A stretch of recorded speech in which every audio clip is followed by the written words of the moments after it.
if you glanced at my op-ed piece a couple of weeks ago in the News Times, you got the kind of the idea that's going on.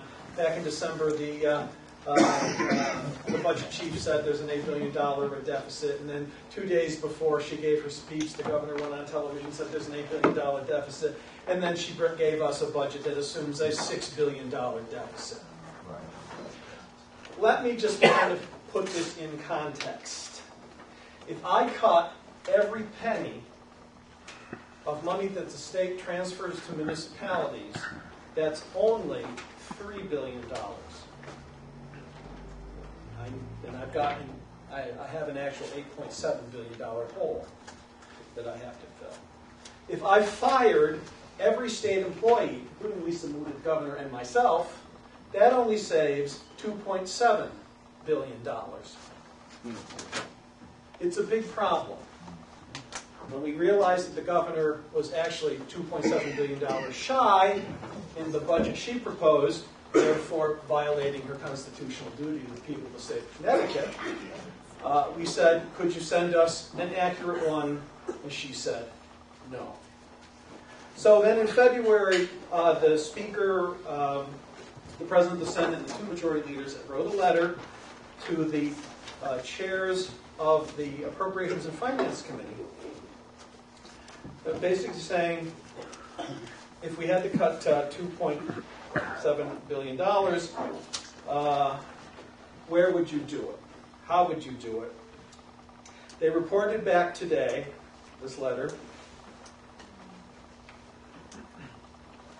to come up with $2.8 billion in new cuts. This is on top of everything the governor had already proposed. Quote, it is important to note that these proposed cuts are not cuts we endorse, unquote.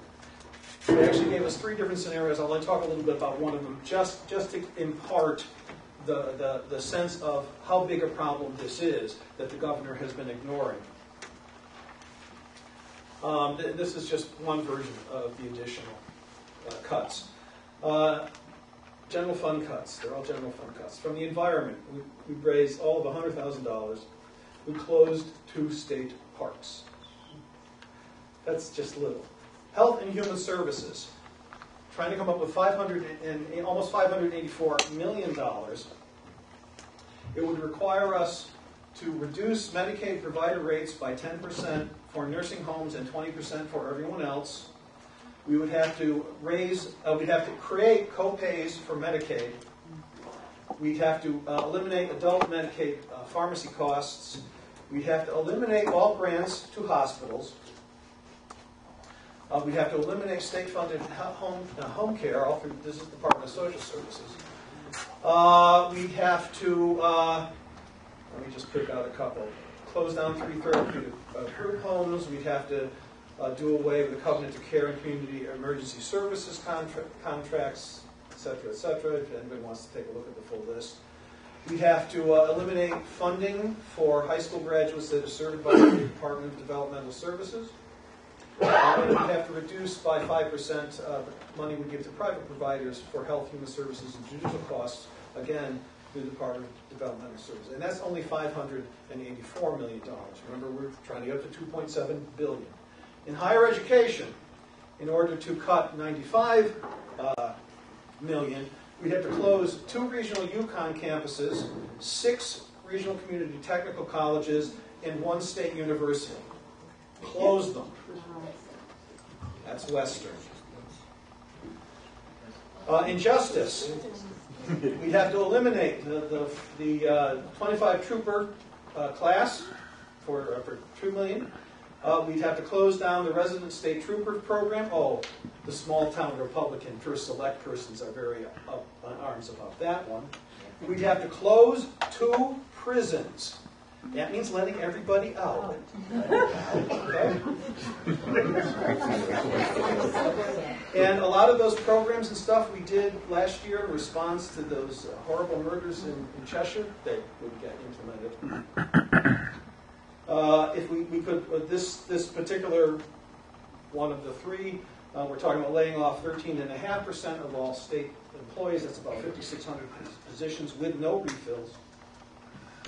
That saves $275 million. By the way, the multiplier within the private sector. If we laid off 56,000 state employees, the private sector would have to lay off 58,000 people. Pilot for new, Tom and Warren. This would eliminate OPM pilot for new manufacturing and equipment. It would eliminate public school transportation. It would eliminate non-public school transportation.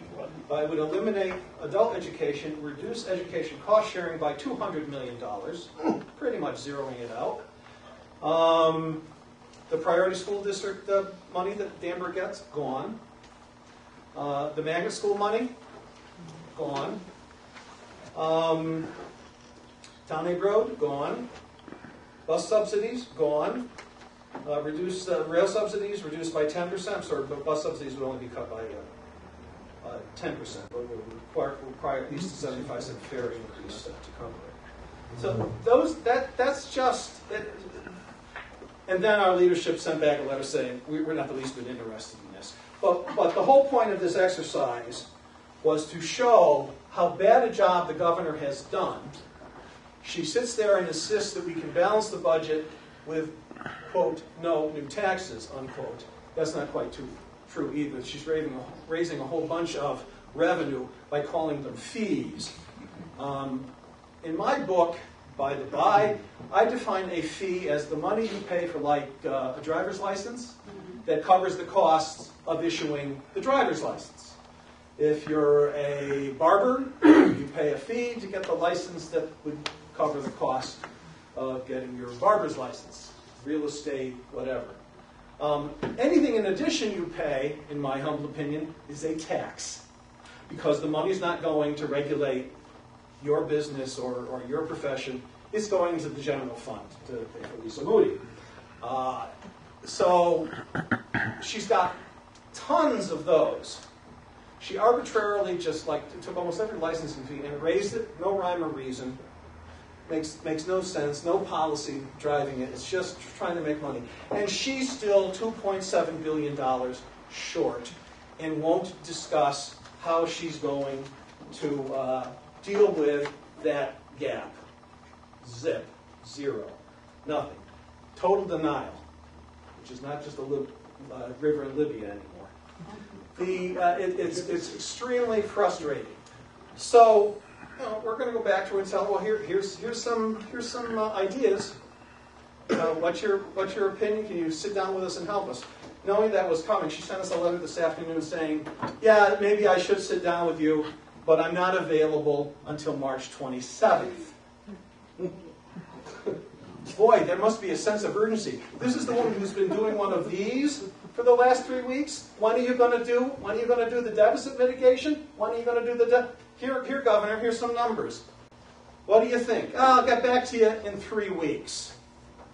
I'm really angry about all this.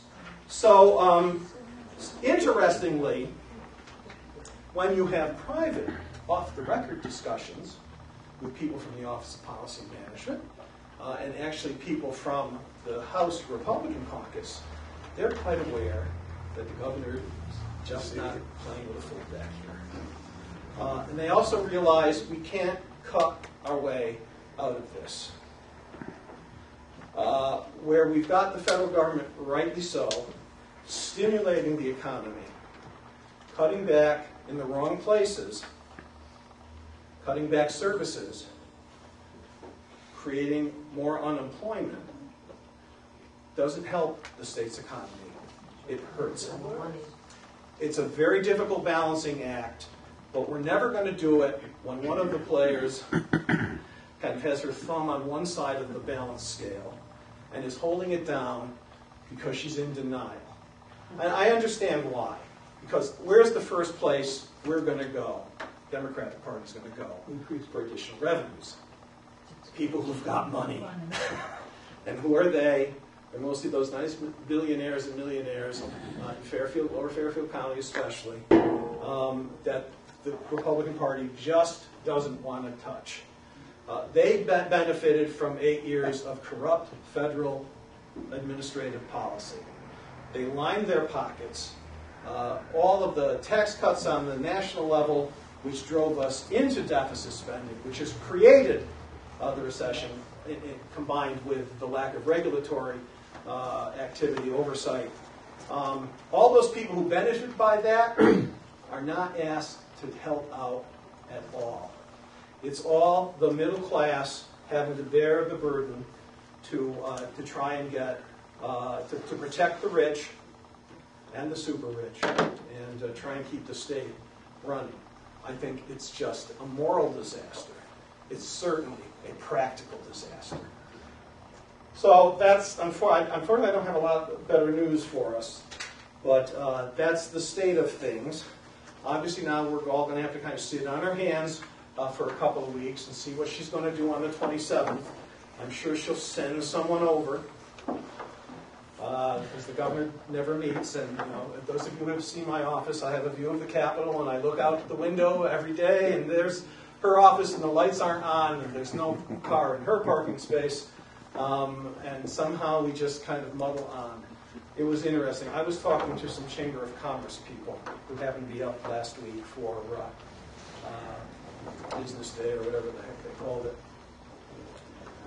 And they're telling me that the ship of state is adrift because the captain's not at the wheel. These are Republican business people who have realized this. Not exactly news, but that's what's out there. And they're absolutely true. There is no vision. There is no thought of how to get through this. There is no plan. It's just rocketing back and forth from day to day. Being in denial, insisting that we can't increase any taxes, while meanwhile, of course, they're increasing taxes but pulling them somewhere else, and wanting to cut the kind of things I just talked about, things that your families and my family uses. We really can't make any decisions until after April 15th when the revenue comes in. We aren't spending money like a drunken sailor. It's revenues that have gone down. It's revenues that have gone down. Now, traditionally, and it's got to be true this time, the three-legged stool of a solution is cuts, tax increases that later on get taken back, and borrowing. We're very lucky this time. We have the addition of the stimulus money coming in from the federal government. That 787 billion, 300 billion are coming in the states. It's a lot of money, and it's going to the right things. The Obama administration is doing the right things. Money coming in for Medicaid, money coming in for schools, money coming in for construction projects that will actually put people to work. The federal government's program is to put people to work. Governor Rell's program is for people to lose jobs. Kind of a no-brainer for me, but I don't understand.